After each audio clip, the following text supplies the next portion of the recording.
반갑습니다. 제주 장로회 회장 백복현입니다. 특강 2시간째 사회를 맡았습니다. 우리 서로 옆에 사람과 인사 한번 나눕시다. 반갑습니다.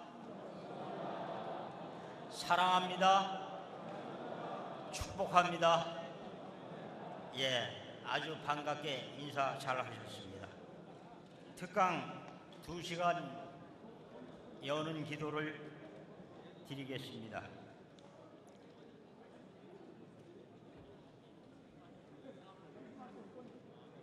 대구 장로회 회장이신 박준덕 장로님 나오셔서 기도하시겠습니다.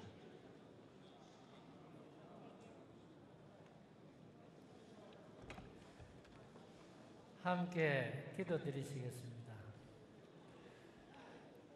은총의 하나님, 은혜를 감사드립니다.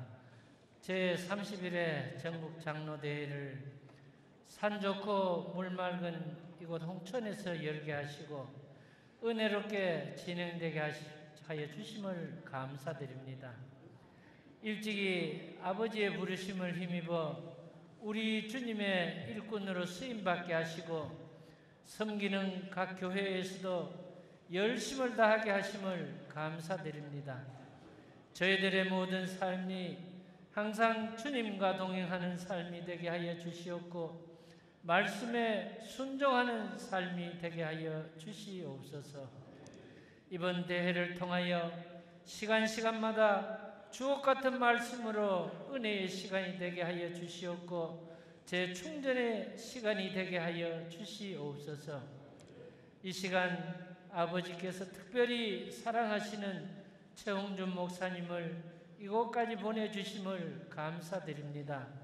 이 시간 목사님을 통하여 귀한 말씀 전하실 때 그 말씀이 은혜의 말씀이 되게 하여 주시옵고 저희들 마음밭에 깊게 뿌려지는 귀한 말씀이 되게 하여 주시옵소서.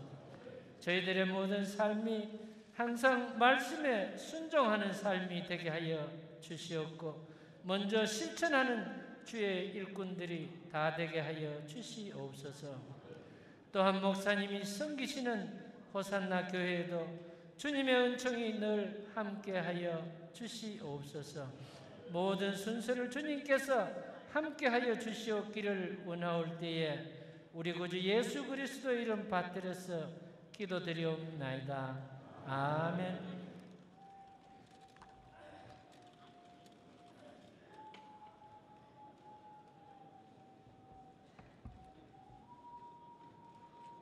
이제 충북 장로회 회장이신 우상복 장로님 나오셔서 성경 봉독 하시겠습니다.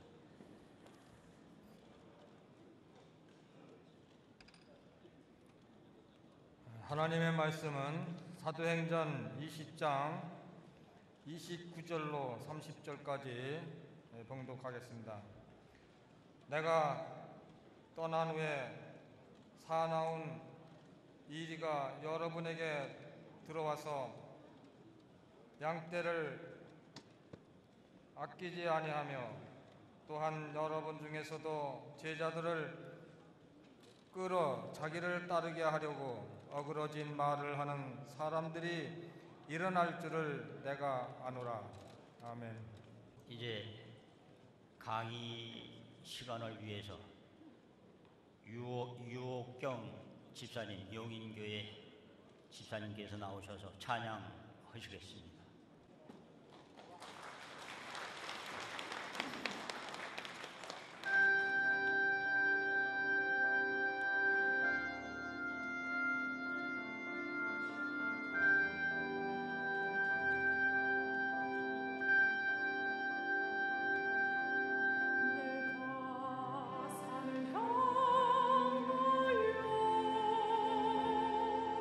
너를 들리 도움이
감사합니다.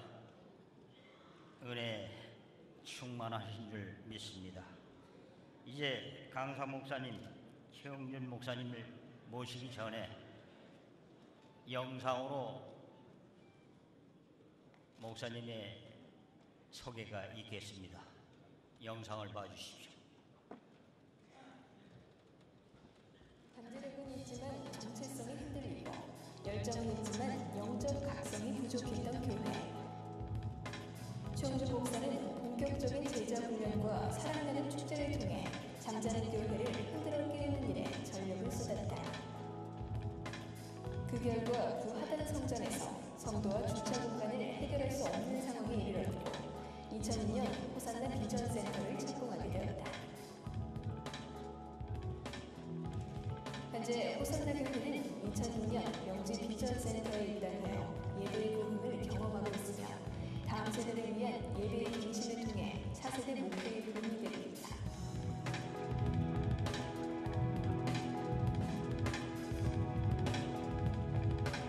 최영준 목사는 목양장로 사역이라는 장로의 사역을 통해 성경적인 원리를 다루는 건강한 교회사를 정착시켜 나가며 부산과 한국교회의 부흥을 위해 전력하고 있다.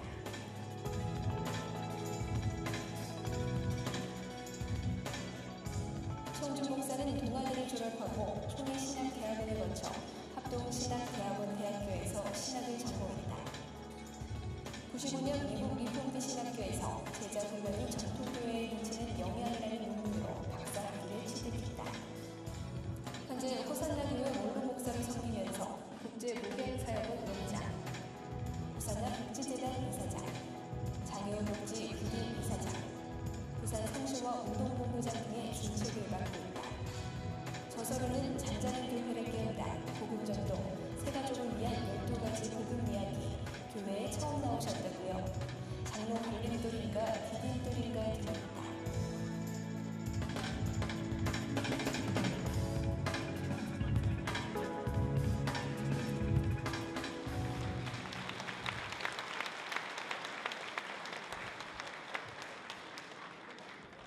네, 반갑습니다. 부족한 사람을 기장 장로회 총회 연합회에서 불러주신 데 대해서 감사를 드립니다. 제가 기장 지난해의 대회 때에 한 5분 정도 제가 축사를 한 일이 있습니다. 아마 기억하시는 분이 계실는지 모르겠습니다만은 제가 두 번째 이런 대회에 참석하게 된 것을 기쁨으로 생각합니다. 저는 한 30여 년 목회하다가 2010년 12월에 은퇴를 한 목사입니다. 제가 기장에 대해서 잘 몰랐어요. 제가 대학을 졸업하고 서울에 올라가서 직장 생활 하려고 올라갔을 때에 제일 첫 번째 발을 디딘 교회가 사직동 쪽에 있는 문동환 목사님께서 목회하시는 기독교 장로교 교회였습니다. 제일 서울에서의 첫인상이었죠. 아주 샤프한 목사님, 지금 살아계신가요? 소천하셨나요? 살아계세요? 문동환 목사님 살아계시죠? 할렐루야. 지금 어디 계세요? 미국에 계세요. 네. 그리고 제가 평양에서 경동교회 귀한 집사님 한 분을 만나서 제가 기장에 대한 이미지가 많이 달라졌습니다. 아마 제가 지난번 축사 때 말씀드린 일이 있습니다. 거기에 이번에는 영상을 제가 한 6분짜리를 가져왔거든요. 그래서 그 배경 설명을 잠시 하고 영상을 보내드리도록 하겠습니다. 저는 한 10여 년 동안, 그러니까 2002년도를 기점으로 해서 10여 년 전부터 그 의관에 북한 사역, 어린이 사역을 했습니다. 한민족복지재단이라고 아마 아실 겁니다. 나중에 박종환 목사님께서 이사장을 맡으시기도 했습니다만은 거기에 2002년도 월드컵을 하는 그 해에 김일성 90회 생일인가 해가지고 아리랑 축전을 하게 되는 그때였습니다. 그때에 북쪽에서 원하는 것이 뭐냐면은 한민족복지재단에서 어린이 의료, 또 영양, 또 그 외에 어린이를 위한 후원을 하는 그 후원자들을 모시겠다, 와서 모니터링 하기로 하는 것을 허락하겠다는 겁니다. 제가 하와이에 있을 때인데, 그래서 사무총장 연락이 와서 그래서 모집을 해서 전세 비행기가 인천에서 비로소 평양 순환공항으로 뜨는 그런 계기였습니다. 그전에는 북경으로 가서 갔고 아니면은 영길에서 갔고 이렇게 했기 때문입니다. 그래서 다른 조건은 없느냐고 하니까 없대요. 북한 사람들고 진실성이 없고 하는 짓마다 거짓말하니까 잘 체크하시오 하고는 제가 왔어요. 와가지고는 이제 전세 비행기로 297명이 갔습니다. 순환공항에 딱 내리자마자 문제가 생긴 것이 고려 호텔에 들어가는 것이 아니라 바로 아리랑 축전을 가자는 거예요. 전혀 계획에도 없었고 상의도 없었습니다. 그래서 그럴 수 없다고 그랬어요. 그랬더니 아무튼 호텔에 가서 보자고. 호텔에 가서 북경에서 비자가 오는 건데 호텔에서 비자를 내주지 않겠다는 거예요. 안 가면은 안 하겠다는 거예요. 바로 돌아가라는 거예요. 원래 북쪽 사람들은요, 그 벼랑 끝 외교를 한다 그러죠. 그렇죠? 그래서 제가 몇 차례 다니면서 그 사람들의 생리를 알았어요. 그 사람들은 강한 자 앞에는요 무릎을 꿇어요. 약한 자 앞에는 얼마나 강한지 몰라요. 그래서 그 생리를 알기 때문에 그래 돌아간다. 내가 돌아가서 외국의 언론사 다 불러서 내 기자회견을 할 거다. 어떻게 민간 NGO 단체에 정치적으로 이용하려고 드느냐? 왜 우리를 단체로 아리랑 축전을 가게 하느냐? 못 간다. 그랬더니 비자도 안 내주고 50여 시간을 호텔에서 감금을 했습니다. 그래서 호텔 밖에 한 발짝도 못 나가게 했어요. 그러더니 이제 사정을 하는 거예요. 제가 그랬죠. 단체는 못 간다. 단체는 가게 되면은 이것이 우리 남쪽에 어떤 영향이 오는가 하면은 정치적으로 남쪽에서 김일성 생신 축하하기 위해서 전세 비행기를 내가지고 아리랑 축전에 왔다 하고 선전할 테니까 개별적으로는 간다. 개인적으로는 얼마든지 갈 수 있다. 그러나 단장이, 이사장이 인도하고는 못 간다. 이래가지고 50몇 시간을 버텼어요. 그랬더니 와서 개인적으로 하게 해달라고 그래요. 아마 여기 또 다녀가신 분이 있을지 모르겠어요. 개인적으로 해달라고. 그래서 개인적으로 모집을 했어요. 그래서 처음에는 한 60여 명, 나중에 최종적으로 126명이 모집이 됐어요. 그래서 토요일 날 이제 가게 됐습니다. 거기는요, 많이 가보시겠습니다만은 호텔도 우리가 마음대로 못 정합니다. 급수가 있잖아요. 그래서 우리나라에서 스위트라고 하는 소위 호화방 같은 데는 저 같은 단장은 거기에 딱 들어가게 돼 있어요. 돈이 하룻밤에 수백 불입니다. 그리고 그 급수를 다 따라가지고 마음대로 정해줘요. 그리고 아리랑 축전 지원해서 가는 사람에게 특등석, 1등석, 3등석, 2등석 이렇게 되어 있어요. 특등석이 150불, 100불, 50불인데 그래서 제가 사무총장을 따라 보내면서 만약에 평양방송이 카메라를 대면 나오라, 다 나오라. 절대로 이용당하면 안 된다. 그래서 갔더니 아니나 다를까 카메라를 들이대는 통에 안 들어간다고 그랬어요. 그랬더니 그럼 좋다. 카메라를 들이지 않겠다 해가지고 특등석에 다 앉혀가지고 거기 음료수도 나오고 뭐 다 하는 아리랑 축전 있죠. 그걸 이제 보게 하고는 그때부터 토요일 저녁이었습니다. 해빙무드가 일어났습니다. 호텔 밖에 포장마차집도 가보고 막 다 갈 수 있도록 그 당시 해줬어요. 그런데 밤 12시가 돼서 저한테 전화가 왔어요. 회담하재요. 무슨 밤 12시에 회담하냐? 사무총장 불러가지고 정식 절차를 밟아라. 그래서 아침 7시에 내려갔더니 아침 7시에 이제 뷔페를 차려놓고 우리는 가서 이제 기도하고 뭐 그거는 성경도 간단히 보고 찬송 못해요. 왜냐하면은 그건 국제 호텔이 돼서 예배당 외에는 절대로 종교 행사를 못하게 돼 있어요. 실정법이. 그래서 하는데 들어가는데 회담하재요. 급하게 회담하재요. 그래서 급하게 회담 장소에 갔습니다. 바로 옆에 있어요. 식당 옆에. 갔더니 하는 말이 오늘 그러니까 우리가 이제 마치고 나면은 이제 우리 저녁에 이제 아리랑 축전을 그 자유로 갔다 왔으니까 주일날부터는 계속해서 모든 스케줄을 우리가 계획한 대로 봉수를 교회가고 칠골 교회가고 그다음에 다 이렇게 하기로 약속을 했거든요. 근데 그 위원장이 하는 이야기가 못 갑니다. 그래. 교회를 못 갑니다. 묘향산을 조직했습니다. 그래요. 그래서 제가 그 자리에 벌떡 일어났어요. 당신들 지금 무슨 소리 하고 있는 거냐? 우리 그리스도인들은 주일을 생명같이 여긴다. 일제시대에도 주일 때문에 목숨을 버렸다. 6.25 동란 때도 마찬가지였다. 주일은 우리 기독교인에게는 가장 중요시하는 거다. 생명과 같은 것이다. 당신들 지금 큰 실수하고 있다. 무슨 소리 하고 있느냐? 앞으로 일어나는 모든 사태는 당신을 책임져라. 앉으시라고 앉으시라고. 잠깐 앉았어요. 그러니까 또 그 소리 하는 거예요. 그래서 제가 당신들 앞으로 일어나는 모든 사태는 책임지는데 우리는 지금부터 금식하면서 교회 보내줄 때까지 우리는 여기서 기도하고 예배를 드릴 것이다. 고려호텔을 예배당으로 만들 것이다. 그러니까 더 이상 더 회담이니 그따위 소리 하지 말라. 나간다 하고 나왔어요. 그때 부의사장 둘이 따라 나오고 사무총장 나오고 중앙일보가 따라갔었습니다. 그래서 바깥에 찻집에서 이제 집행위원을 한 거예요. 그러니까 부의사장 둘, 저 사무총장 넷이서 자 내가 이렇게 이야기를 했는데 우리 집행위원회에서 의견을 모아야 안 되겠습니까? 라고 이야기를 했어요. 그랬더니 보수교단에 있는 장로님 한 분이 그분은 의사입니다.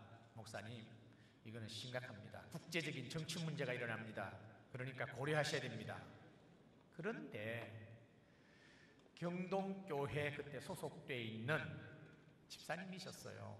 그분은 광주에서 삼선 입원을 하셨고 지금도 한중문화협회에 총재를 하고 계시는 분인데 이분이 장로님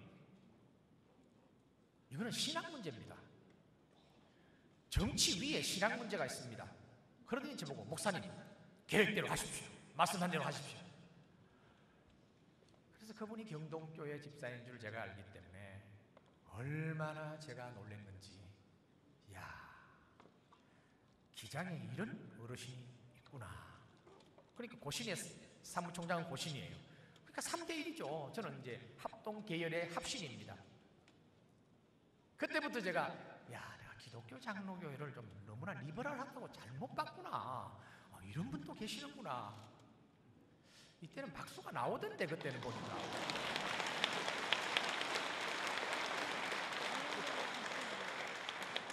교단이 말하는 것이 아니고 개인적인 신앙이 이렇게 있구나. 그래서 3대1로 결정을 하고 제가 여러 사람 있는 데서 가서 이들이 우리를 기만했다고 우리는 여기서 기도회를 하고 예배를 드리겠노라고. 그래서 그때가 7시 반인가 그런데요 11시까지 목사님들 돌려서 10분씩 이제 하게 했는데 그때 모태타 합창단도 갔고 그래서 그 열기는 사람이 한 게 아닙니다. 성령의 역사였습니다. 놀라웠습니다. 목사님들이 나와가지고요 찬송 못하게 하는데 마귀들과 싸울지라 찬송을 하지 않나 통성으로 주여 3장을 하지 않나. 이거 뭐 고려호텔이 막 떠나가게 한 거예요.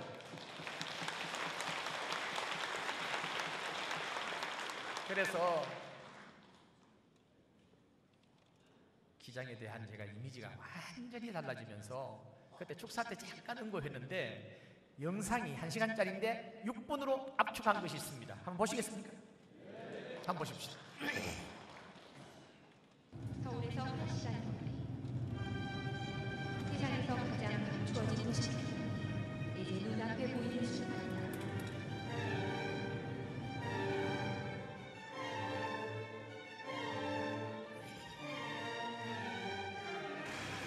오후 3시 30분 숙소인 고려호텔에 도착했다. 간단했던 동화 검열과 달리 고려호텔의 수속은 까다롭게 진행된다. 북측이 남북 연합 예배를 위한 한쪽 복지재단의 경우에 아리랑 축전 관람을 위한 방문으로 바꾸려 하는 것이다. 북측이 제안한 방문객 전원의 아리랑 축전 관람으로 한민족 복지재단 측의 입장이 팽팽하게 맞서기 시작했다. 그리고 아리랑 축전과 함께 평양 방문단의 모든 일정은 미국을 빠지고 말았다. 4월 말부터 7월 중순까지 계속되는 아리랑 축전은 심각한 외환난을 타개하자는 북한 정권의 대안이다.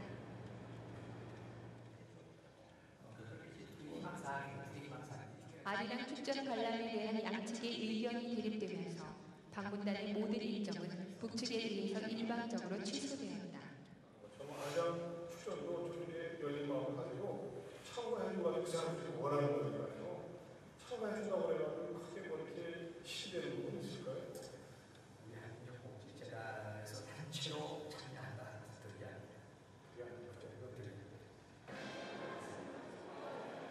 바깥거리의 활기찬 기운과 달리 방북단은 문 밖으로 한 발짝도 나갈 수 없었다.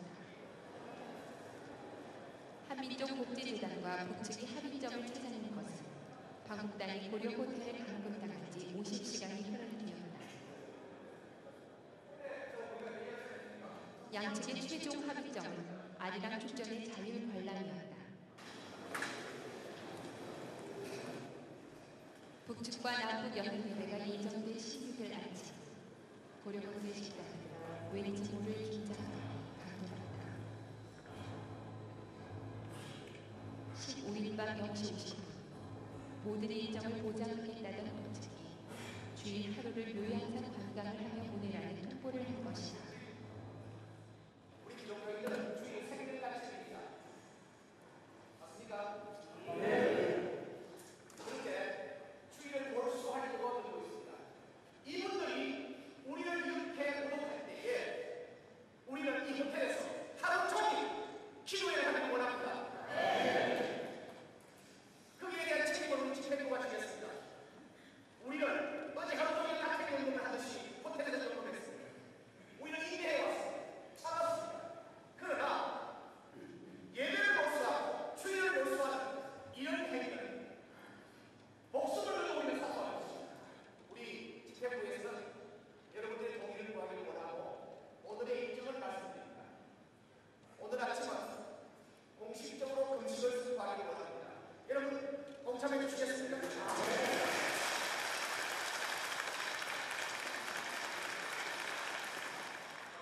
북측이 준비한 아침 식탁 앞에서 금식이 선포되었다.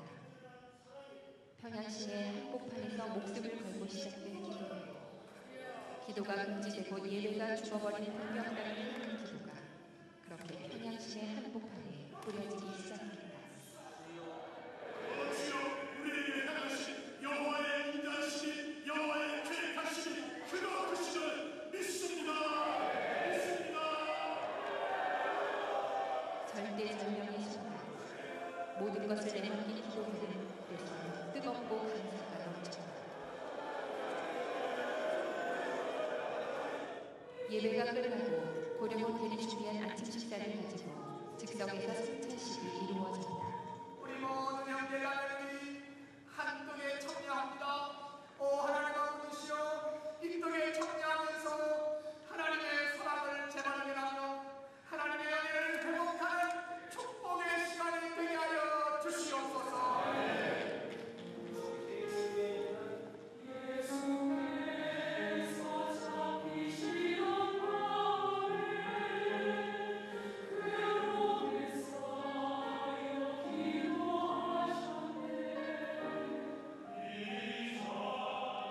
찬양이 눈물이 되고 한 조각의 빵이 그리스도의 몸으로 변했다. 그리스도의 사랑이 피 속으로 흘러넘쳐 끝내 죽음을 택했던 순교자들의 절박한 기도가 되살아나는 순간이었다.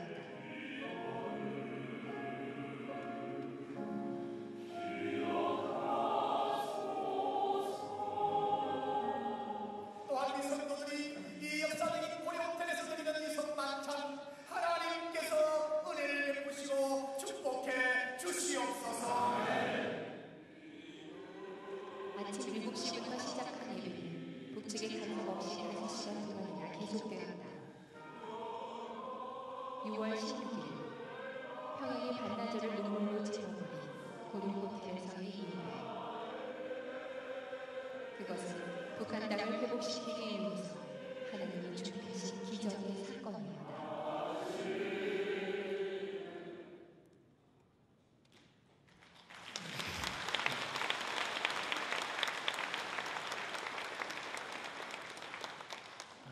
이 사건 이후로 고려 호텔에는 남쪽의 목사님들은 못 들어갑니다.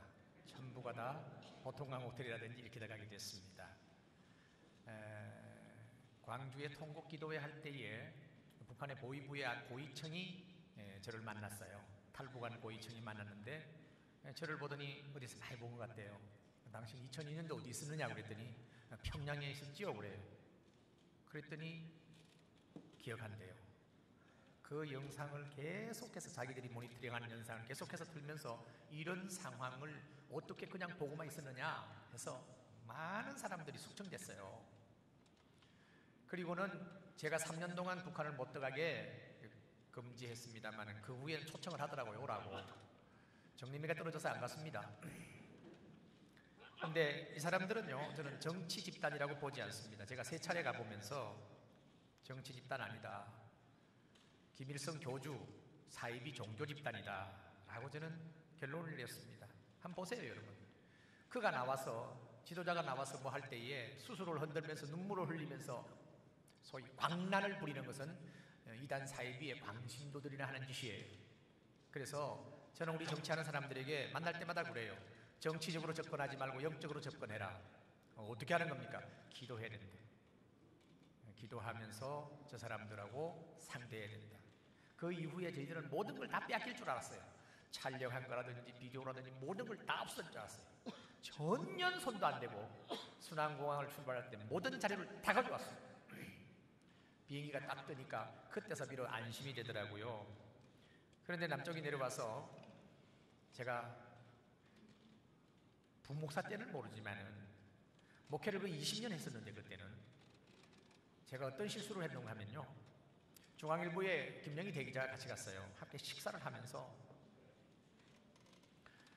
금식을 선포했을 때에 당뇨나 그 외에 불신자들이 한 10% 갔었기 때문에 예수 안 믿는 분들은 식사를 해도 됩니다 했는데 아무도 안 하더라고요. 그래서 그때 장석현 씨가 초청해가지고 식사를 하면서 김영희 대기자에게 물었어요. 선생님, 그때 식사를 안 하시는 것 같은데 배 안 고팠습니까? 그랬더니 어느 한중이라고 식사를 합니까? 그러면서 하는 말이, 자기는 목사들을 딱 싫어한대요. 왜냐하니까 10명만 모이면 싸운대.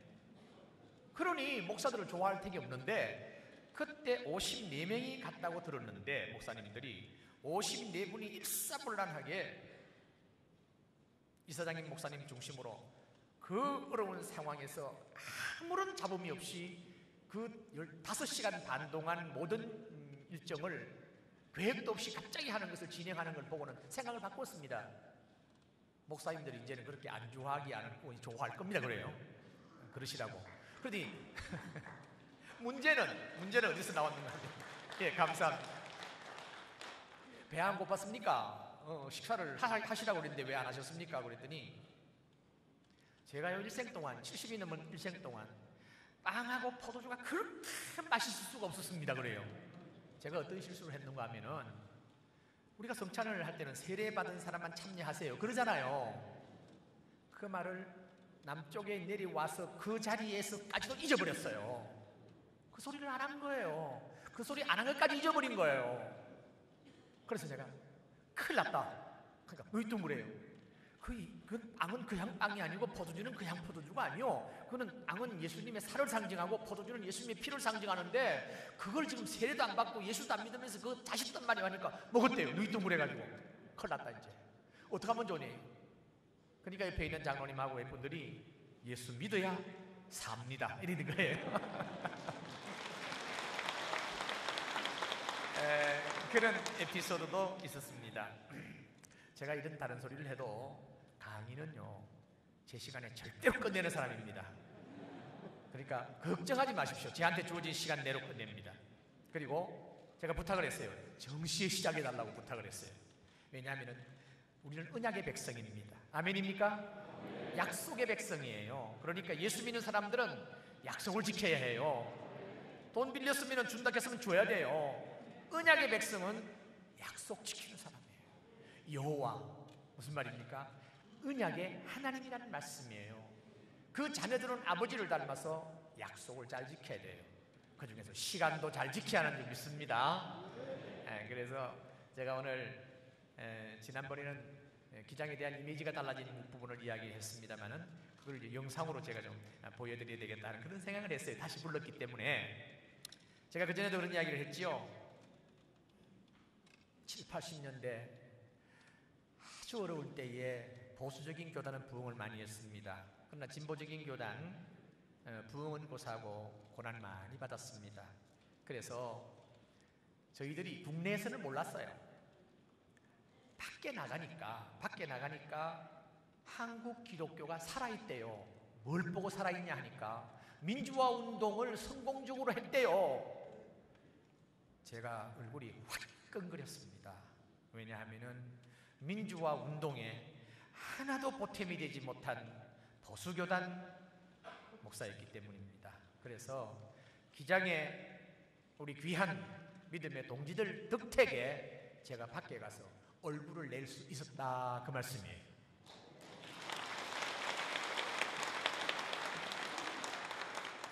그런데 우리는요, 우리 개신교 기독교는 다양성 가운데 통일성이 있습니다.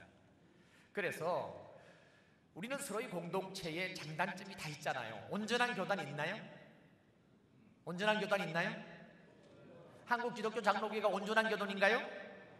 아니죠. 뭐 예수교 장로교, 무슨 뭐 순복음교 없어요. 이 세상에는 온전한 교단도 없고 온전한 교회도 없고 온전한 인간도 없습니다. 오직 하나님 나라, 오직 하나님만, 예수님만이 온전한 분인 줄 믿습니다. 그래서 교단마다 우리가 생각해야 될 것은 우리 교단의 약점이 뭐며 우리 교단의 장점이 뭐냐. 장점은 살리고 약점은 보완해 가야 할 줄 믿습니다. 그래서 제가 참 존경하고 잘하는 목사님들 가운데 이 전명근 목사님이라든지 목포에 가신 목사님 계시는데 이름을 잊어버렸어요. 나이가 지금 70이 다 되니까 자꾸 잊어버리는데 아주 귀한 분 계세요. 그분들 하는 공통점이 뭐냐 하면은 우리 진보교단은 좀 닫혀야 하고 보수교단은 좀 열려야 한다. 무슨 말인지 아시겠죠? 그죠? 너무 세상으로 가다 보면 속아질 수 있는 게 진보요. 보수교단은 너무 닫히다 보니까 세상과 격리돼 버리는 거예요. 너희는 세상의 소금이요 세상의 빛이라고 그랬지 교회의 소금이요 교회의 빛이라고 하지 않았거든요.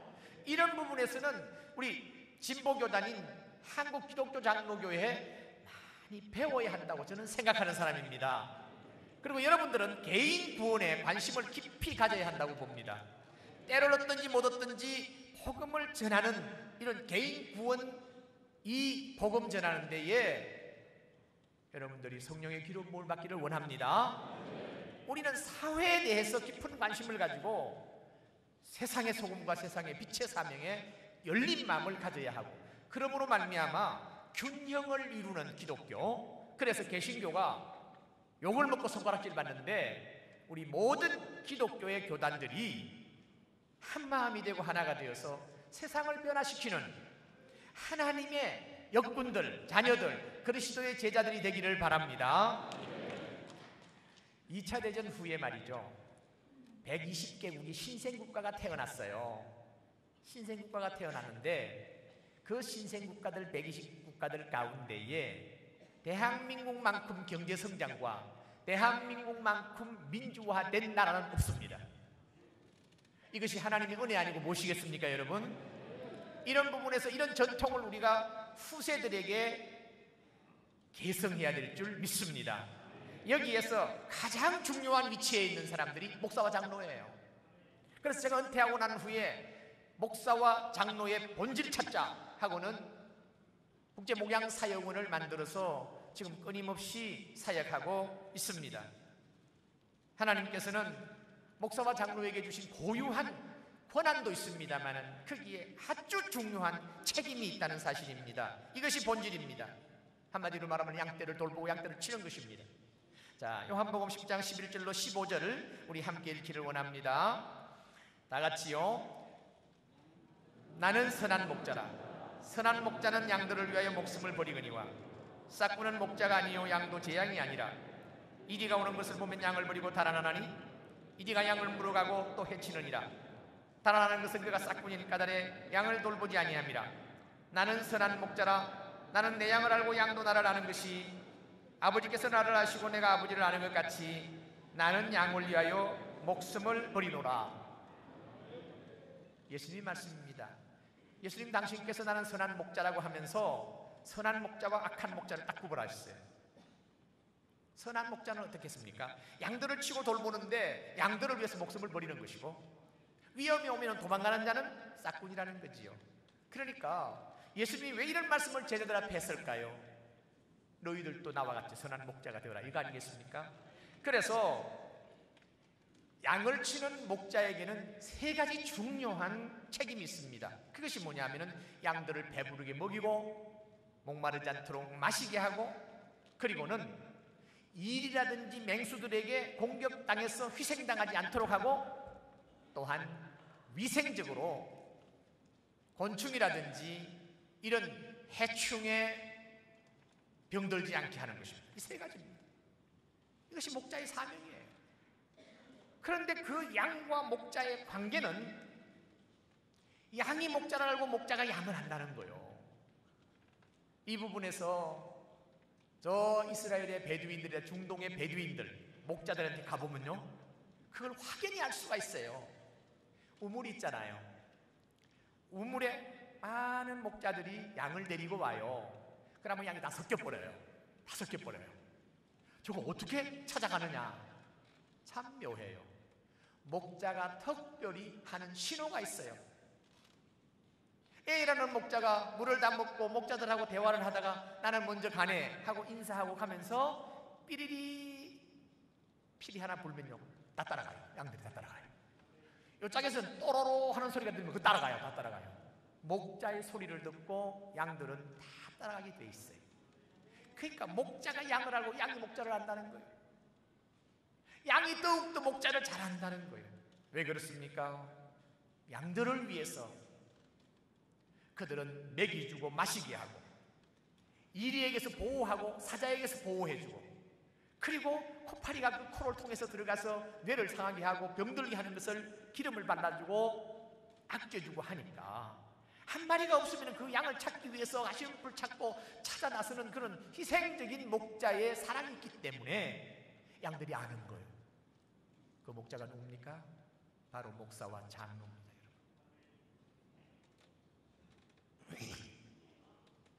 베드로전서 5장 1절 3절을 우리 함께 읽습니다. 다 같이요.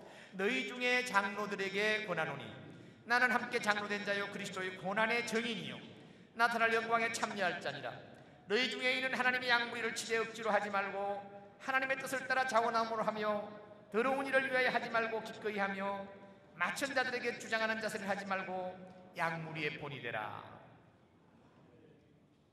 목사와 장로에게 주신 아주 고유한 사명이요 책임인 것입니다.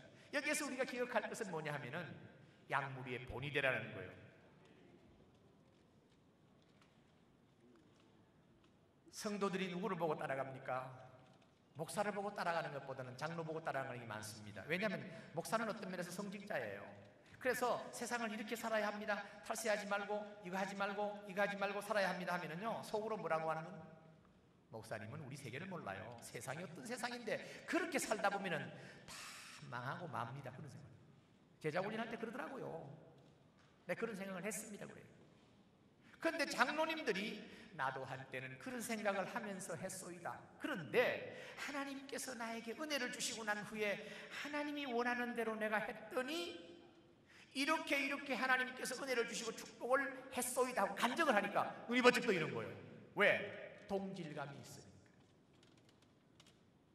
당신이 사는 험악한 세상에서 똑같이 살아오신 장로님이 그 좁은 길을 가면서 믿음의 삶을 살면서 승리한 그 간정이 그들에게는 복음이었습니다.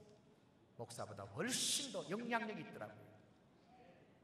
여러분, 우리 장로님들은 선한 목자입니다. 여러분, 그런 면에서 양들을 위해서 선한 목자의 자리에 서서 먼저 베드로에게 말한 대로 양무리의 본이 돼야 된다는 사실에 있어서 남은 생애를 여러분들이 헌신하시길 바랍니다. 구체적으로 어떤 게 몸이 돼야 됩니까? 예배 몸이 돼야 됩니다. 예배 드리는 모든 면에서 장로님들을 보면서 성도들이 따라가게 만들어야 됩니다. 먼저 출석하는데 시간을 지켜야 합니다. 그리고 기도하는 삶이라든지 모든 삶의 본이 되기를 원합니다. 헌신하고 봉사하는 데 본이 되기를 원합니다. 누가 보고 있습니까? 양들이 보고 있습니다. 이것은 자녀가 보고 있는 부모와 꼭 같은 것입니다, 여러분. 언젠가는 하나님 앞에 카운트할 거예요, 여러분. 그래서 항상 종말론적으로 살아야 돼요. 종말론적으로 산다는 말이 무슨 말입니까? 내가 오늘 밤 하나님이 부르시더라고 카운트하더라도 하나님 앞에 칭찬받고 착하고 충성된 종이라고 상급받고 멸류관 받는 자의 자리에 서야 하는 것이 바로 목사와 장로의 사명이에요. 본이 돼야 돼요. 제가 그렇게 살지 못하면서 큰 소리 치는 것 같습니다만은 하나님께서 저에게는 강경화를 89년도 주셔가지고 1년 동안 아주 힘들었습니다. 그런데 그 후에 하나님께서 은혜를 주셔서 지금도 간이 80% 폐업 상태입니다. 폐업 상태. 아무것도 못해요. 20%가 돌아갑니다. 그런데도 간 기능은 전혀 이상이 없습니다. 저럼 저 혈색이 강경화 환자 같습니까, 여러분? 그렇지 않지요? 하나님의 은혜로요. 제가 왜 강경화가 걸렸는가 하고 가만히 생각해 봤더니 말이죠. 제가 신학교를 늦게 들어갔어요. 대학을 마치고 사회생활 한 11년 하다가 신학을 특별 소명 받고 들어갔는데 거기에서 저 선배들 가만히 보니까 훌륭한 분들 보니까 공통점이 하나가 딱 있어요. 그게 뭐냐 하니까 모두가 다 폐결핵 환자였어요. 그래서 제가 기도원에 가서 하나님이여 나에게 폐결핵을 주시옵소서라고 기도했죠. 그런데 그 후에 얼마 안 있어가지고 폐결핵은 잡혀버렸어요. 약이 나와버렸어요. 그래서 내가 왜 술도 안 먹고 담배도 안 피고 이런데 내가 왜 옛날에 평신도 때 한 모금씩 하고 한 꽃보씩 했는 거 그게 지금 영향이 있나 했더니 그건 아니래요, 의사가. 그래서 가만히 기도하면서 생각했더니 이거 기도 응답이다. 폐결핵을 달라고 손들고 하나님 앞에 간절히 금식하면서 기도했는데 오늘날 폐결 강경화구나. 왜 그 당시 약이 없던 것도 지금도 약이 없어요. 자, 하나님이 주신 거 좋은 겁니까? 나쁜 겁니까? 진짜요? 하나님이 주신 거는 좋은 겁니다. 할렐루야. 그러니까 그때부터 감사하기 시작했어요. 감사합니다, 하나님. 이건 분명히 하나님께서 분명한 응답인 줄 믿습니다 하고 제가 하나님 앞에 감사하고 그 다음에 의사가 3년 내지 5년 진단받은 거 3년 좋다. 그때 가서 하나님 앞에 결산할 때 뭐라고 하겠느냐. 지금부터라도 내가 하나님이 기뻐하는 일을 하자 하고는 그때부터 제가요 얼마나 열심히 전도한지 몰라요. 그리고는 수평이동에 대해서는 등록받지 마라. 우리 교회는 등록받으면 안 된다. 이웃에서 오는 교회는 등록받으면 안 된다. 단 피난 온 사람을 가려라. 한 달 동안 홀딩해서 돌아가라 그래라. 그리고는 그 교회에 전화해가지고 당신 교회에서 이런 성도가 왔는데 잡아가라. 신방에서 데려와라. 이렇게 했어요. 그러다 보니까 제가요 부산에서 성시화 운동을 10년을 넘게도 지금도 제가 부산 성시화 본부장으로 지금 4년 했고요. 올해 또 저를 또 추대한다고. 내 은퇴했으니까 그만두라 했더니 아니래. 조기 은퇴하는 사람은 그건 안 된대요. 그러니까 2015년까지는 해야 된대요. 왜 그런 이야기를 듣는가 하면요 사심을 버렸습니다. 오늘 내가 주님 앞에 불려갈 수도 있는데 무슨 욕심을 가지고 내가 목회하겠느냐. 믿습니까 여러분들? 욕심 버려야 됩니다 여러분. 우리 장로님들은 마찬가지입니다. 언제 불려갈지 모르잖아요. 우리는 오늘 밤에 내 영혼을 찾으면 내 가지고 있는 모든 것이 네 것이 되겠느냐 주께서 말씀하셨어요. 그러니까 항상 우리는 하나님 나라 앞에 주님 앞에 설 준비를 하고 사시는 우리 모든 목사님 장로님 되시기를 바랍니다. 그러다 보니까 내 삶을 정비하지 않을 수가 없고 이게 하나님이 기뻐하는 것인가 싫어하시는 것인가 가리지 않을 수 없다 그 말씀이에요. 이게 무슨 신학하고 관계 있나요? 교단하고 관계 있나요? 모든 그리스도인은 그런 마음을 가지면서 살아야 그것이 축복인 줄 믿습니다 여러분. 그래서 헌신하는 것이나 봉사하는 것이나 기도생활이나 전도하는 모든 면에서 성도의 모범으로 살아야 된다는 말씀인 것입니다. 그래서 영적으로 성장해 갈 때에 그 성장에 따라서 하나님께서 영육간의 축복을 주는 줄 믿습니다. 우리는 그렇잖아요. 하나님의 많은 축복을 받기를 원합니다. 그릇은 없어. 그릇은 없는데 복 받기를 원해요. 얼마나 모순이에요. 그 그릇을 준비하는 것이 우리가 성장하는 것인 줄 믿습니다. 고린도전서 11장 1절 우리가 너무나 잘 아는 말씀입니다. 다 같이 읽겠습니다. 내가 그리스도를 본받는 자가 된 것 같이 너희는 나를 본받는 자가 되라. 예수님은 하나님이세요.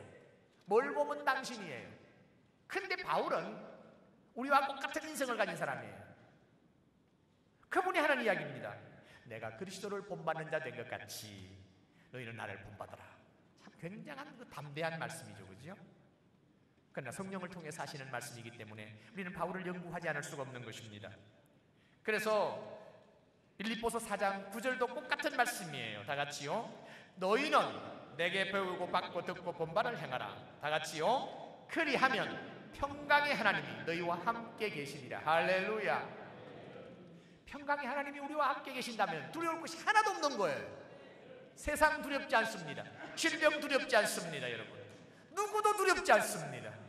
그래서 우리는 하나님의 평안 가운데서 하나님과 동행하는 삶이야말로 가장 복된 삶이 되는 줄 믿습니다, 여러분.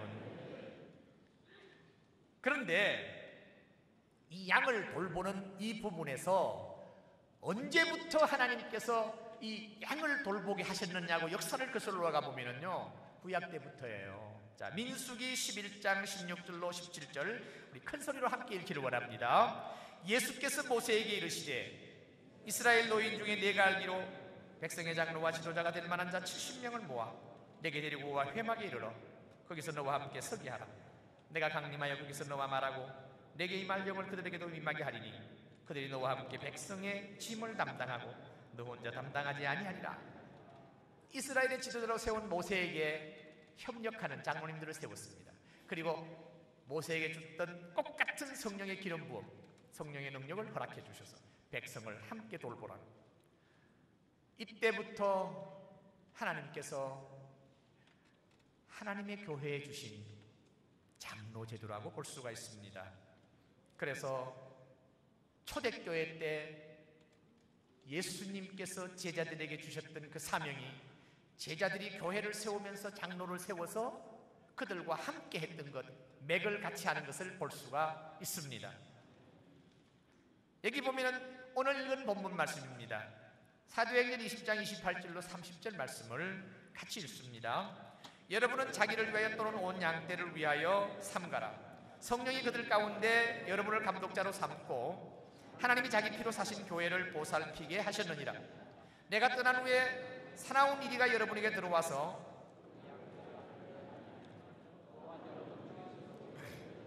자기를 따르게 하려고 어그러진 말을 하는 사람들이 일어날 줄을 내가 아노라. 이건 바울의 유언적인 말씀이에요. 바울이 지금 예루살렘으로 가서 거기서부터 이제 로마로 가게 돼요. 다시는 돌아올 수 없는 길을 떠나면서 밀레도에 있으면서 내가 밀레도에 갈 테니까 에베소 장로들 오라. 에베소에 있는 장로님들을 밀레도에서 만나요. 만나서 하는 이야기예요. 내가 밤낮 눈물로 3년 동안 너희를 훈계하던 것을 기억하라고 말씀하고, 그리고는 자기를 위하여 또는 온 양떼를 위하여 삼가라. 조심하라는 것이지요. 조심하라는 것이지요. 그리고는 성령이 그들 가운데 당신들을 감독자로 삼고 하나님이 자기 피로 사신 교회를 보살피게 하셨느니라. 오늘날 우리 장로님들 시험 드신 분들이요, 목사 감독하려고 들어요. 여러분들, 양떼들을 감독하라는 것입니다. 함께 하는 것입니다, 여러분. 물론 목사도 잘못됐을 경우에 이거 잘못됐지 않았습니까 하고 상회에다가 본인한테 이야기해서 안 되면 상회에다가 이야기할 수 있죠. 시험 든 사람, 목사가 얼마든지 있기 때문입니다. 사실상 현재 보면은요, 제가 목사지만은 목사들 문제가 너무너무 많은 것을 제가 확인하면서 이 목양장로 컨퍼런스 할 때마다 저는 똑같이 말합니다. 목사와 장로, 장로와 목사의 사명에 대해서 합니다. 근데 여기 보면은 보살피게 했다, 치게 했다, 똑같은 말입니다. 그런데 뭐라고 말하는가 하면 29절에 내가 떠난 후에 사나운 이리가 여러분에게 들어와서 그 양떼를 아끼지 아니하면 해칠 것이다. 지켜라, 그 말입니다. 그뿐만 아니라 여러분 중에서도 제자들을 끌어 자기를 따르게 하려고 오그러진 말을 하는 사람들이 일어날 줄 안다. 장로 중에서도 시험받아서 잘못될 수 있다고 하는 말씀을 경계하는 것을 볼 수가 있습니다. 우리나라도 그런 사람이 있지 않습니까? 제가 알기로 한 60년대라고 생각합니다. 남대문교회 박태선이라고 하는 자가 있었죠. 그분 장로였습니다. 전도관 이단의 괴수가 됐잖아요.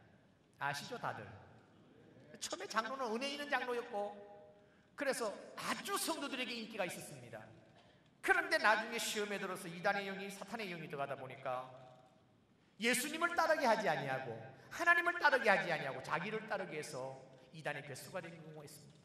그 벌써 초대교회 때 2000년 전에 벌써 경고한 것을 볼 수가 있습니다. 목사도 마찬가지요. 지금 이단으로 규정된 박옥수라는 사람, 기독교 신문사에서 당신 어디서 안수받았느냐 공식적으로 질문을 했어요. 당신 어디서 안수받아서 어느 신학을 해서 목사가 됐느냐?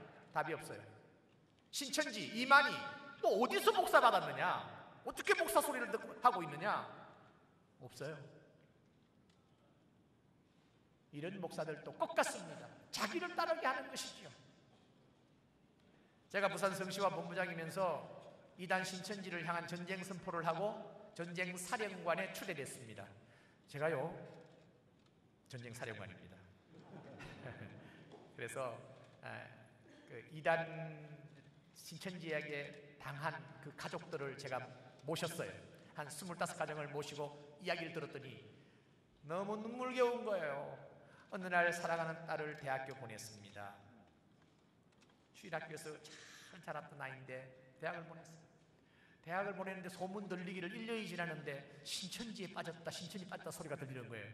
말도 안 되는 소리, 내 딸이 빠질 테이 없다. 그러고는 불러가지고 너 이런 소리가 들리는데 어떻게 된 거냐? 가만히 있더래요. 그래가지고 아버지가 누가 어떻게 그럴 수 있느냐 하고는 통을 치고 이제는 내 어떻게 하겠다 가출해버렸어요. 그러고 말미암아 4년 동안 집에 안 나타나는 거예요. 그 딸을 찾아서 개인 피켓을 들고 1인 시위를 하고 눈물겹도록 그 아이를 찾아다니고, 그 가운데는요 목사님 딸도 있더라고요. 그래서 그 부모들 만나보니까 이건 정말 도무지 교회가 이럴 수가 있느냐, 잘못되면 당회에서 친이나 하고 있고 어떻게 이럴 수가 있느냐. 노예 찾아가도 속수무책, 심지어 한기총까지 가가지고 호소를 해도 속수무책, 아무 대안이 없어요. 상담소가 있어가지고 그 사람 상담하고 이렇게 하는까지는 하는데 이래서는 안 되겠다. 그러자 마침 부산에서요 2지파가 있습니다. 신천지 야고보 또한 이 안드레 지파가 있는데, 야고보 지파에서 이만희 교리를 강의하는 강사가 전향회가 나왔어요. 너 어떻게 나왔냐 그랬더니 이만희가 안 죽는다고 그러더래요. 그러면서 자기 7 제자들도 절대로 안 죽는다고 배웠대요. 그런데 그 중에 한 사람이 죽었대요. 그래서 자기가 이럴 수가 하고는 그 장례에 갔었대요. 장례에 갔었는데 이것을 크게 광고도 안 하고 쉬쉬하면서 장례를 치르더래요. 그때부터 이제 거슬러서 생각하고 생각해 보니까 이거 아니다. 그래서 전향회가 들어왔어요. 그래서 그 사람을 계기로 해서, 그리고는 수년 전에 전향한 권남계 전도사님, 그리고 신현욱 전도사라고 있잖아요. 서울에 있는 사람. 펜날로 3분을 강당후에 모시고 부산의 장로님들하고 목사님들 긴급 소집을 했어요. 아침 조찬 모임 소집을 해가지고는 제가 질문을 했어요. 자, 당신들 지금 강의하려고 하면 시간도 없고 아침에 이만희하고의 언제까지 우리가 이게 수세로 몰려가지고 당할 수밖에 없고, 그 들어간 사람들 끄집어내는 일도 제대로 못하면서 전전긍긍하고 아무 대안 없이 살 수 있느냐. 그들을 공격하고 타격할 수 있는, 전쟁할 수 있다면 승리할 수 있겠느냐 하니까 할 수 있대요. 잘 들어, 이거 농담 아니야. 전쟁이라는 것은 선포하면 이겨야 돼. 그러기 위해서는 함포사격, 공중폭격이 있어야 되고, 그 다음에는 상륙작전이 있어야 되고, 그 다음에는 고지점령의 각계전투야. 내가 아는 것으로서는. 자, 함포사격과 공중폭격 뭐로 하는데? 인터넷입니다. 인터넷. 지금 있잖아. 바로 알자 신천지 가피풀닷컴 있는데, 그거는 너무 웹사이트가 약해가지고 그들이 완전히 해킹을 해서 저들의 선전물로 만들고 있습니다. 그럼 어떻게 하면 되는데? 보강해야 됩니다. 그러면 그것을 강하게 만들면 된다 이 말이지? 그렇습니다. 인터넷입니다. 그들이 가장 두려워하는 것이 인터넷입니다. 인터넷을 통해서 두려워하기 때문에 그들은 인터넷 보강에 엄청난 돈을 쏟아붓고 인터넷 방송국까지 만들고 있지 않습니까? 그래? 그러면은 함포 사격을 그래 공중 폭격은 좋다. 그 다음에 상륙을 어떻게 하느냐? 지금요 도시마다 비밀로 보급방을 만들고 교리 가르치는 교육장을 만들고 하는데 그것을 찾아가지고 그것을 팜플레트 만들어서 아무 동네 아무 곳 이장이 사진을 찍어가지고 이것은 보급방이다, 이것은 교육장이다 하고 공개를 하기 시작하면은 신천지가 가서 교육하는데 처음부터 신천지라고 알고 교육받는 사람은 1%도 안 된대.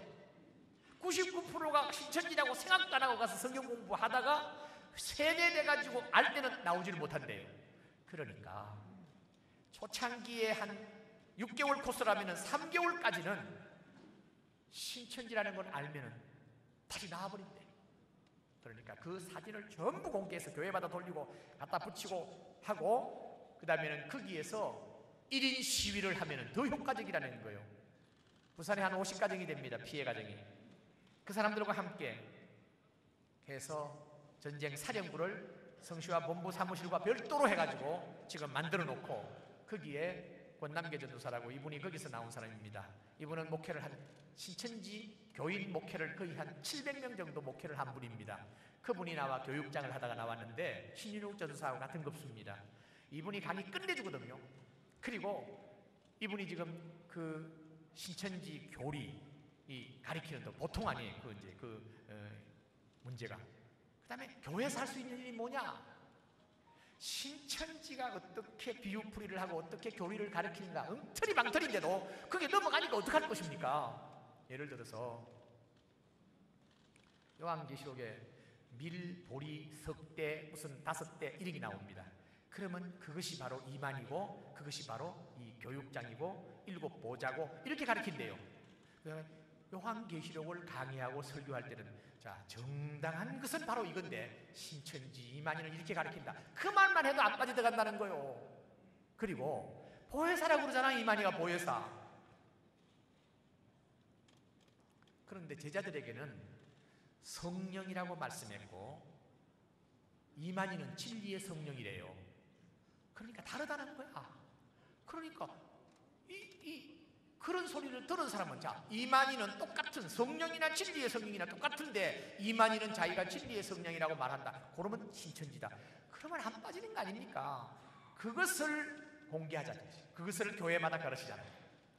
비유풀이도 이렇게 풀이한다. 그러니까 너무나 신기하다, 너무 신통하다, 뭐 너무 깊이 있다 이 소리 안 하고 지금 신천지구나 당장 알 수 있도록 교회마다 그 자리를 주자는 것이죠. 그 대신 전쟁 비용을 내는 교회만 준다 했더니 전쟁 비용 계속 들어오는 거 있죠. 지금 계속 들어오는 거 있죠. 그래서 부산에서 신천지를 몰아내는 이 전쟁에 완전히 승리하면은 이 모든 자료를 전국 도시에 다 나눌 생각입니다. 여러분, 어떤 교단도 신천지에 대해서 구체적인 공격 전략이 없어요. 부산은 있습니다. 여러분, 이것은 그 가정들을 보니까 너무 안타까운 거예요. 사랑하시는 우리 기장의 장로님 여러분, 그래서 교회 안에서는 이 훈련을 시켜야 됩니다. 신천지에 빠지지 않도록, 이단에 빠지지 않도록. 그것이 뭐냐 하면은 바울 사도가 말한 대로 해산의 수고를 하는 것입니다. 자, 갈라디아 4장 19절입니다. 다 같이요. 나의 자녀들아, 너희 속에 그리스도의 형상을 이루기까지 다시 너희를 위하여 해산하는 수고를 하노니. 우리 여성 장로님들은 아시죠? 해산의 수고가 얼마나 큰지. 목숨을 건 일아닙니까? 바울 사도는 한 양떼를 그리스도의 형상이 이루기까지 해산의 수고를 한다는 것은 그들을 훈련시켜서 이리에게 당하지 않도록, 그들이 시험 들지 않도록, 그들이 올바로 하나님 앞에 제자로 살 수 있도록, 그게 해산의 수고라는 것입니다. 아마 여기에 구미에서 오신 우리 장로님 한 분이 저한테 인사를 했습니다만 목양나무 컨퍼런스 하실 때에 한번 참석하신 것 같아요. 이 컨퍼런스에 참석하신 장로님들의 그 인터뷰를 한 것이 있습니다. 잠시 영상으로 보도록 하겠습니다. 내가 지금까지 장로로서 얼마나 엉터리에 생각하는 것을 확실하게 알았습니다. 장로로서 기득권을 누리려고 하는 솔직히 그런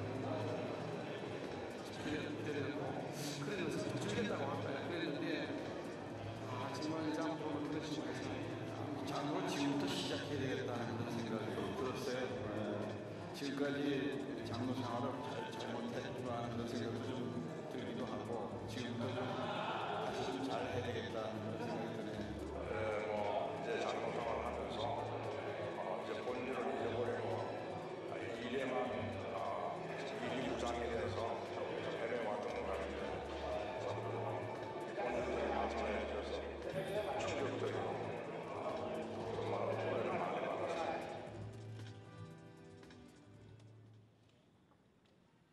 네, 컨퍼런스에 참석해서 저 앞에 장로 걸림돌인가 디딤돌인가라는 책을 제가 썼습니다. 참 이 장로 책을 쓰면서 자료가 너무나 없어요.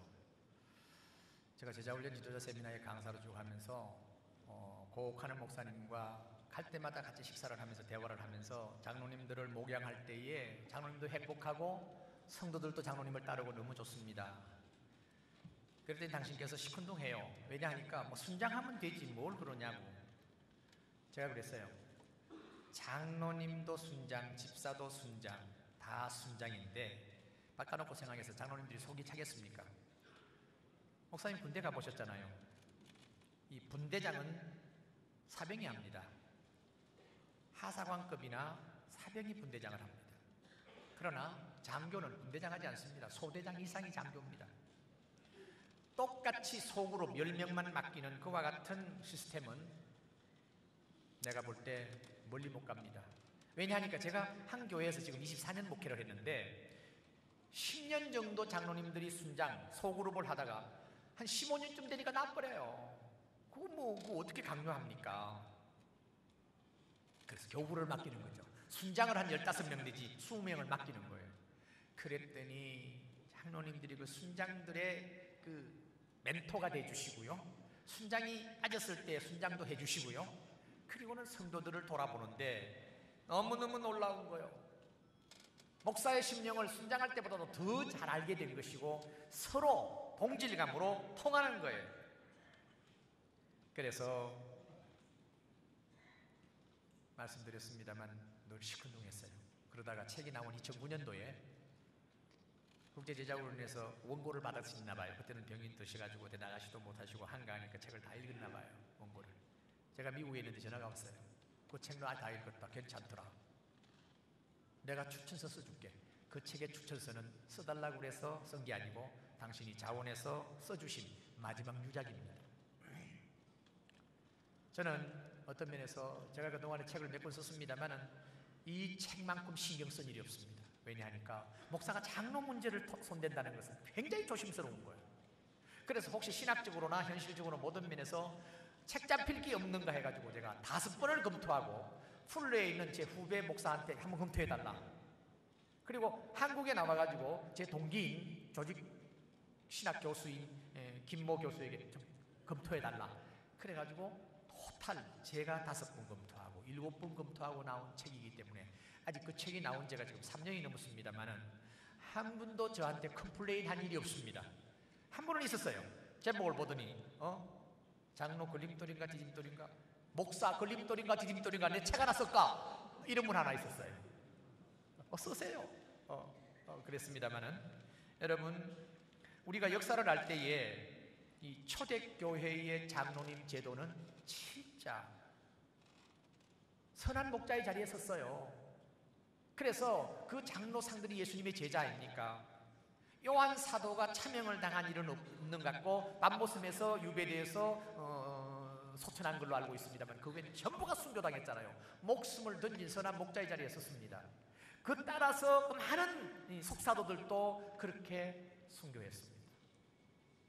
그런데 문제는 이 로마의 기독교가 완전히 문을 열고 자유함을 줬을 때에 기독교가 왕성했느냐 하면은 타락하기 시작했습니다. 여러분 이걸 아셔야 돼요.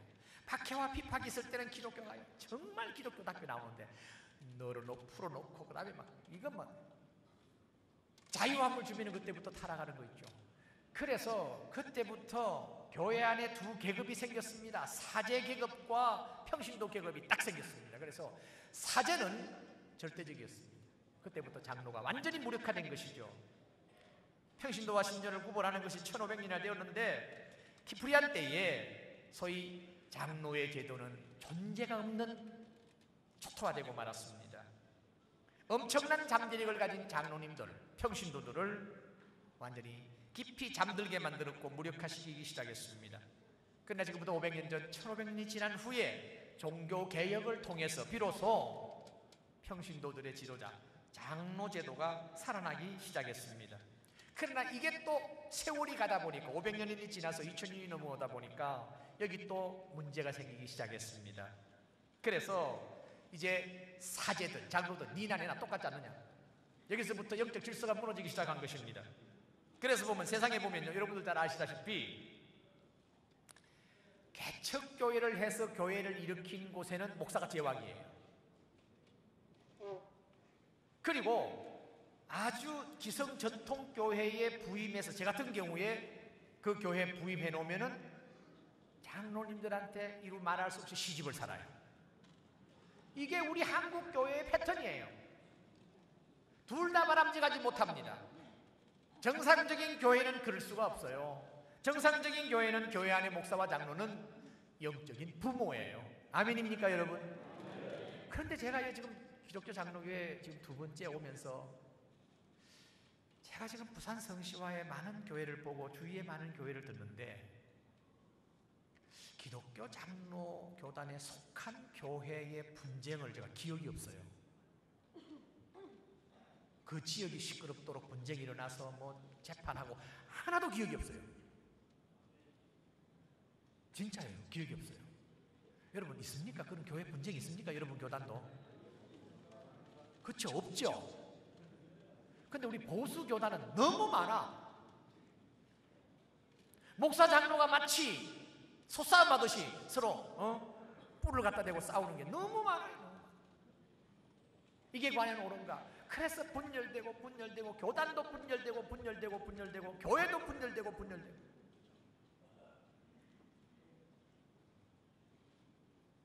여러분 건강한 가정은 뭡니까? 아버지 어머니가 서로 사랑하고 서로 존중하고 하는 모습을 자녀들이 보면서 따라가는 거예요. 건강한 가정이요. 그래서 가정은 조직체라고 말하지 않습니다. 유기체입니다. 바로 생명체입니다. 그게 바로 교회인 줄 믿습니다. 여러분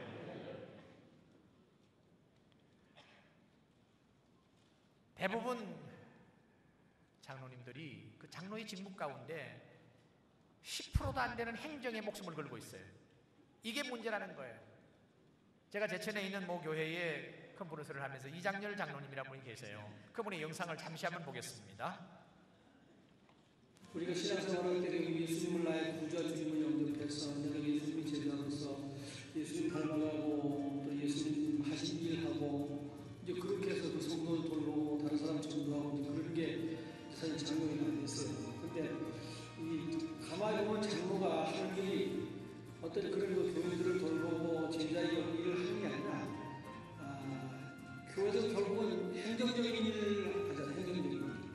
뭐 집을 짓는다, 뭘 산다, 땅을 산다, 뭐 그 행정적인 일을 하다 보니까 실제 교인들을 돌보고 성도에게 기도하고 내 영혼이 자라고 또 그분들의 영혼이 자라도록 이렇게 잘 상담해주고 그런 건 하고 있고 맨 그 세리다리만 이제 신경 쓰다 보니까 사실은 그게 내 영혼에 대해서 살피기도 부족하고 또 교인들 살피는 그런 시간도 별로 없고 그러다 보니까 결국 장로 생활하는 게 내 신앙이 자란다고 볼 수는 없는 거예요.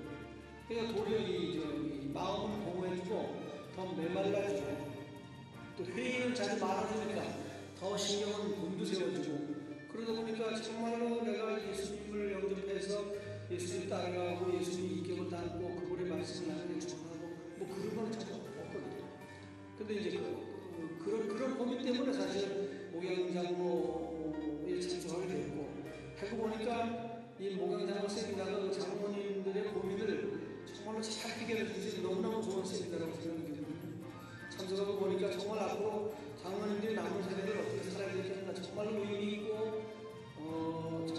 그렇게 살 수 있는 그런 좀 장로로서 성공할 수 있는 그런 좋은 세미나라고 생각이 듭니다. 그리고 목양장로 세미나에 참석해서 거기서 그 결론된 일들을 각 교회에서 이렇게 하면 정말로 참 의미 있고 본인에게도 참 덕스럽고 교인들에게도 본인에게도 또 성도를 돌보고 하는 게 너무 좋은 것 같아요. 그래서 그렇게만 하면 정말 그 장로가 칭찬받고 인정받는 장로님들이 될 것 같아요. 그러지 않으면 사실 장로 오래되면 마음이 더 차고지고 또 메말라지고 그래가지고 예수님의 형상이 다 깨져요. 회복이 되는 게 아니라 예수님의 형상이 잊어버려져요. 결국 그냥 뭐 회의만 하다 말하니까 참 좋은 세미나라는 생각이 들고 너무나무나 그 시기에 적절하게 잘 생긴 세미나라는 생각이 들거든요. 이제 그런 생각이 들어서 정말 목양장로 세미나에 대한 기대가 굉장히 큽니다. 앞으로도 사실 제가 장로님들에게 가능하면 이 목양장로 세미나를 참석해서 정말 제대로 장로노하고 또 하나님이 인정하는 예수님이 인정하는 장로로서의 역할을 했으면 좋겠다. 참 권하고 싶어요.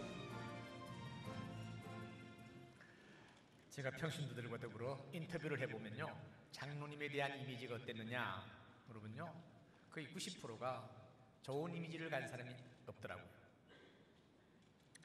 지금 헌법에도, 기독교 장로 교단의 헌법에도 이 직무가 나와 있습니다. 장로의 직무 아주 간결하게 나와 있는데 그걸 구별해 보니까 헌법 제5장 29조 장로의 직무, 자 PPT 나옵니다. 한번 보세요.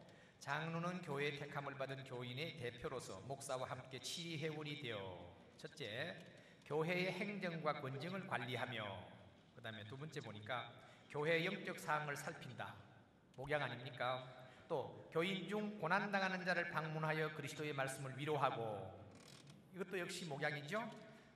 그 다음에 교회를 오해하거나 도덕적 부패에 빠지는 교인이 없도록 권면하며 선도에 힘쓴다.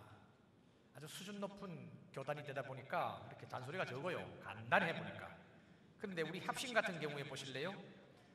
합심 같은 경우는 헌법 제9장 3조 1항에서 6항까지인데 교회의 영적 상황을 목사와 함께 성경적으로 돌본다. 장로들은 신자들의 대표자로서 목사와 합동하여 일을 할 수 있으나 목사와 협동하지 않고 자의로 일을 처리하지 못하는 자로서 행정과 권징에 수종들며 지교회 혹은 전국교회의 영적 성화를 살피는 데 시중된다. 2조, 교리적 오해나 도덕상 부패를 방지하도록 기도하며 사역한다. 3조, 신자를 신방하며 위로하고 교훈하며 보살핀다. 신자를 신방하는데 특별히 병자와 상가를 찾아 위로하며 진리를 잘 알지 못하는 자와 어린아이를 가르치며 돌봐야 할 것이니 일반 신자보다 장로는 개인적 의무와 직무상 책임이 더욱 강하다. 4조, 신자의 신앙을 살피고 위하여 기도한다. 장로는 신자와 함께 기도하며 위하여 기도하고 목사와 설교를 바로 이해하도록 도와준다. 5조, 신방할 자가 있을 때 목사의 신방을 청할 것이요, 특히 환자와 슬픔을 당한 자와 회개하는 자와 도움받아야 할 자가 있을 때에는 목사에게 보고한다. 6개 항목 가운데 하나만 행정입니다. 고시는 보니까요 8개 항목 가운데 하나만 행정이고 7가지가 목양이더라고요. 많은 교회가 초대교회로 돌아가자고 외치고 있습니다만은 초대교회의 시스템이 뭔지를 알아야 됩니다. 그 중에 가장 중요한 것은 목사와 장로의 본질입니다. 목양하는 것입니다. 여기에서 떠나 있기 때문에 시험 드는 거예요. 목사도 시험 들고 장로도 시험 들고 교회도 시험 드는 거예요. 교인들 대부분이 어디에서부터 탈락해서 세상으로 빠지느냐, 목사 장로의 갈등을 보면서, 가정에서 청소년들이 왜 가출하느냐, 아빠와 엄마의 갈등을 보면서 시험 들은 거예요. 야고보서 5장 14절 우리가 잘 아는 말씀 있지 않습니까? 다같이요, 너희 중에 병든 자가 있느냐, 그는 교회의 장로들을 청할 것이요, 그들은 주의 이름으로 기름을 바라며 그를 위하여 기도할지니라. 목양장로 하는 교회는요, 그 구역에서 병이 나면은 목사님 청하는 게 아니에요.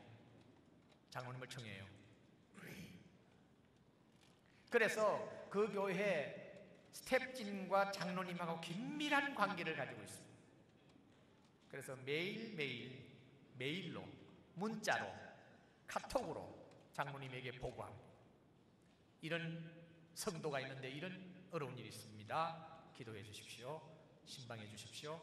생업을 하면서도요, 다 그 일을 하는데 너무 좋아하는 거예요. 제가 한 사건만 소개하겠습니다. 3호 주얼리호가 우리 해군이 탈취했잖아요. 그렇죠? 그 후부터 어떤 배가 소말리아에 납치되더라도 손을 떼기로 했어요. 그때 금미호라고 하는 배가 납치돼 있었어요. 근데 제가 매일 장로님한테 보내는 메일은 저한테 오게 돼 있어요. 그러니까 그 담당 교육자가 그 교구에서 일어나고 등록하고 모든 것을 장로님에게 보내면서 담임 목사에게 보내고 지금은 제 원로한테도 보냅니다. 왜냐하면 국제사역훈련을 원장이기 때문에 제가 아침마다 딱 보면 메일을 열어서 그거 다 봐요. 근데 메일을 딱 보니까 금미호 선장 딸이 등록했다고 나와 있으면서 장로님 한 분 전화해서 격려해 주십시오. 납치된 지 110일 됐어요. 그래서 제가 그걸 보고는 곧장 전화를 했어요. 너 금미호 딸 맞냐 하니까 맞습니다. 지금 어떻게 하고 있나 모릅니다. 엄마는 하니까 엄마도 지금 뭐하니 하니까 엄마는 지금 어디 대형 마트에 나가고 있습니다. 왜 엄마는 등록 안 하고 너만 등록했냐? 엄마는 안 옵니다. 왜? 엄마는 보살입니다. 그래 좋다. 요번 주일날 엄마하고 같이 온다. 엄마 안 옵니다. 엄마 전화번호 대라. 그래서 엄마 전화번호 대가지고 수미 엄마입니까? 그렇대. 내가 지금 안무고시 목사인데 요번 주일날 교회 나와서 같이 기도합시다. 저 교회 안 갑니다. 아니 예수 믿으라고 하는 게 아니고 우리 교회에서는 두세 사람이 예수 이름으로 기도하면은 하나님께서 응답하신다고 그랬거든. 그러니까 나와서 우리 교인 전체가 합심해서 기도할 테니까 나오시라고. 그러면 소개 안 할 거죠? 소개 안 할 거다. 예수 안 믿는데 뭐 때문에 소개하는데? 딸하고 같이 나오라 해가지고 3부 예배 나왔어요. 그때가 언젠가 하면은 1월 달이었습니다. 2월 6일 주일날 이제 왔습니다. 그래서 3부 예배 광고를 했어요. 3부 예배도 한 3,000명 정도 모이니까. 자, 여러분들 지금 여기에는 소개는 못하지만은 금미호 선장 부인하고 딸 둘이가 있는데 눈물겹다. 언론도 천년 관심이 없고 국가에서도 지금 속수무책이고 이분은 또한 선장이면서 선주기 때문에 아무도 도와주지 못한다. 오직 하나님만 바라보고 지금 이렇게 애절하게 기도하고 있으니 우리 합심해서 기도하자 하고는 주여 불쌍히 여겨달라고 통성으로 한 3분 동안 온 성도가 한번 기도했다고요. 그동안에 갔어요. 부인이 전화가 왔더라고요. 목사님 기도해 주셔서 고맙습니다. 그러고 났는데 수요일 날이었어요. 그 딸이 전화가 온 거예요. 목사님 저 금미호 선장 딸 아무개. 그래 그런데 아버지 석방됐대요. 뭐? 아버지 석방됐어 진짜가? 기도하는 목사도 안 믿었는데 사도연기 나오는 꼭 노대와 같아. 사연을 알아보니까 한국에서 완전히 등을 돌렸고 소말리아에 있는 사람 생각하니까 거기에 선장하고 기관장이 있습니다만은 거기에 제3국인들 있잖아요. 제3국인들이 50명 된대요. 큰애들 밥값 지불하고 하다 보니까 이거 뭐 나중에 돈도 못 받을 건데 이들 밥 먹이다 보면 손해 나가시겠네. 나가라. 그러니까 내쫓은 거예요. 그래가 수요일날 석방됐다는 거예요. 그런데 그 보살 어머니는 보통으로 생각하는 거 아니에요. 야 하나님 살아 계신가 보다 이렇게 된 거예요. 그때부터 교회 나오기 시작했습니다. 그런데 이것으로 끝난 것이 아니고 그 목양 장로님이 얼마나 일착 붙어가지고 그 가정을 케어했어요. 그 가정을 케어했는데 장로님이 저한테 메일 온 것을 제가 읽어드릴게요. 목사님 오늘 좋은 소식이 있어 함께 나누고 싶어 메일을 올립니다. 금미호 선장 가족이 우리 교회 등록한 지 6개월쯤 된 것 같은데 부인 이정래 씨와 큰딸 수진이 작은딸 민지 모두 신앙생활을 착실히 잘하고 있는데 작은딸 민지가 몇 번의 시험 관계로 상심해하고 있어 제가 온 가족을 강복동으로 데리고 나가 피자집에서 음식도 나누고 제 간정도 하면서 위로를 드렸는데 지금은 완전히 회복되어 현실에 잘 적응하고 있습니다. 또 그 다음 메일이 왔어요. 조금 전 부인 이정래 성도한테서 연락이 왔는데 지금 아프리카 케냐에 있는 남편한테서 전화가 와서 그쪽 소식을 전해 주었는데 기쁜 소식이라 목사님과 함께 나누고 싶어 급히 제가 메일의 내용을 요약해 올립니다. 케냐에서 함께 수산물 관련하는 일을 하는 사람이 믿는 분이라 김대건 선장님을 교회에 인도하여 신앙지도를 잘하여 지금 선장님이 소득의 11주까지 하고 있다고 합니다.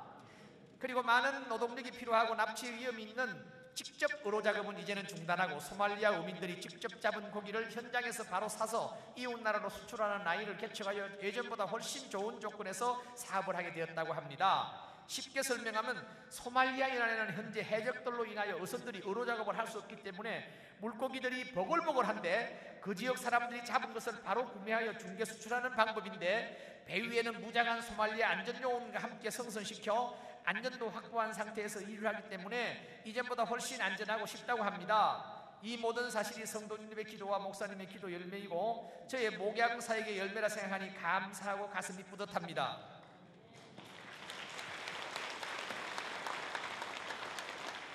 장로님의 목양 사역의 보람을 메일로 들을 때에 목사의 마음이 어때요? 얼마나 감사한지, 얼마나 감사한지. 이런 메일이요, 안 믿는 남편이 장로님을 만나가지고 멘토를 받고 또 모태신앙으로서 교회를 떠나가지고 방황하던 남편이 장로님과 면담을 하고 그 장로님에게 감동을 받아서 다시 교회 출석하는 일들, 많은 그런 사연들을 들을 때에 목사가 못하는 일을 지금 장로님이 하고 계시는구나. 얼마나 귀한지, 얼마나 귀한지. 여러분 따라하십시오. 나는 선한 목자라.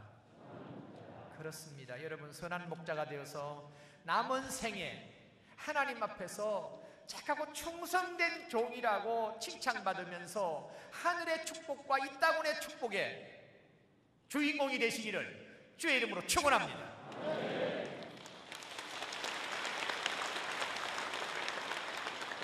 하나님 아버지 감사합니다. 한국기독교장로회 우리 장로님들, 귀한 장로님들, 이 중에 목사님들도 계십니다만 하나님께서 사랑하셔서 격동기에 있을 때마다 이 교단을 사용해 주시어서 우리 한국의 민주화에 큰 이바지를 하게 하신 복된 교단인 줄 믿습니다. 하나님 아버지, 이제는 하나님 앞에 섰을 때에 너를 통해서 복음을 받고 예수 믿는 사람이 몇 사람이나 있느냐고 물을 때에 하나님 감사합니다. 주께서 은혜 주셔서 나 같은 존재를 통해서 많은 사람이 구원받아서 같이 섰습니다라고 고백할 수 있는 장로님들 되게 하여 주시옵소서. 너를 통해서 변화받은 성도들이 얼마나 있느냐고 물을 때에 하나님 감사합니다. 부족한 종을 통해서 많은 성도들이 따라오고 변화되어서 하나님 나라 확장에 기여할 수 있게 하신 건 너무나 감사합니다고 고백하면서 하나님께 영광 돌리는 우리 모든 장로님들 되게 하여 주시옵소서. 이 마지막 때에 한국 기독교 교단, 장로교단을 사용해 주시어서 하나님, 이 나라에 진정한 생명과 평화와 정의가 뿌리를 내리는 축복의 교단, 축복의 나라가 되게 하여 주시옵소서. 예수님 이름으로 기도하옵나이다. 아멘.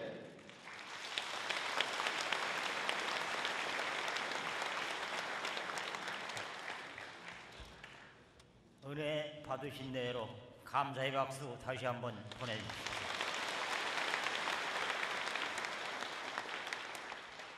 이제 유영진 장로님 나오셔서 광고 말씀 있겠습니다.